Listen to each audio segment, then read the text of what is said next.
بسم اللہ الرحمن الرحیم۔ السلام علیکم ورحمۃ اللہ وبرکاتہ۔ دوستوں، آج میں آپ حضرات کو بتاؤں گا نماز فجر کی فضیلت کے بارے میں 5 فرامین مصطفیٰ صلی اللہ علیہ وآلہ وسلم۔ نمبر 1، حضرت سیدنا عمارہ ابن رویبہ رضی اللہ تعالی عنہ فرماتے ہیں کہ میں نے مصطفیٰ صلی اللہ علیہ وآلہ وسلم کو فرماتے سنا کہ جس نے سورج کے طلوع و غروب ہونے یعنی نکلنے اور ڈوبنے سے پہلے نماز ادا کی، یعنی جس نے فجر و عصر کی نماز پڑھی، وہ ہرگز جہنم میں داخل نہ ہوگا۔ نمبر 2، حضرت سیدنا عبداللہ ابن عمر رضی اللہ تعالی عنہ سے روایت ہے کہ محمد صلی اللہ علیہ وآلہ وسلم نے ارشاد فرمایا، جو صبح کی نماز پڑھتا ہے وہ شام تک اللہ پاک کے ذمے میں ہوتا ہے۔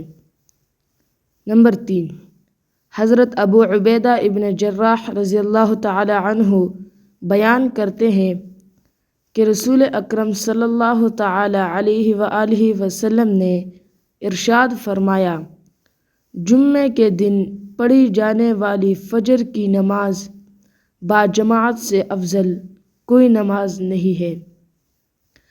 میرا گمان ہے کہ تم میں سے جو اس نماز میں شریک ہوگا اس کے گناہ معاف کر دیے جائیں گے۔ نمبر 4، حضرت سیدنا عثمان غنی رضی اللہ تعالی عنہ سے روایت ہے کہ اللہ پاک کے آخری نبی مکی مدنی محمد عربی صلی اللہ تعالی علیہ وآلہ وسلم نے ارشاد فرمایا کہ جو شخص نماز عشاء جماعت سے پڑھے گویا اس نے آدھی رات قیام کیا، اور جو شخص فجر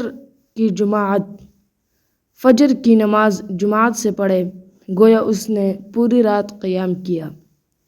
نمبر 5، حضرت ابو ہریرہ رضی اللہ تعالی عنہ سے روایت ہے کہ محمد صلی اللہ علیہ وآلہ وسلم نے ارشاد فرمایا، تم میں رات اور دن کے فرشتے باری باری آتے ہیں اور فجر و عصر کی نمازوں میں جمع ہو جاتے ہیں، پھر وہ فرشتے جنہوں نے تم میں رات گزاری ہے وہ چلے جاتے ہیں۔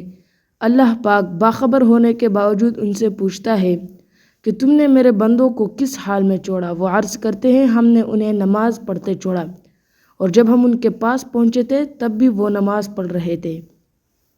دوستو، یہیں تک تھی ویڈیو۔ اگر آپ کا بھی نماز کے متعلق کوئی سوال ہو تو ہمیں کمنٹ سیکشن میں ضرور بتائیے گا، اور اگر آپ کو یہ ویڈیو اچھی لگی ہو تو اس ویڈیو کو لائک کیجیے گا، اور اس طرح کی مزید اسلامک ویڈیوز دیکھنے کے لیے ہمارے چینل کو سبسکرائب کیجیے گا۔ تو ملتے ہیں نیکسٹ ویڈیو میں، تب تک کے لیے خدا حافظ۔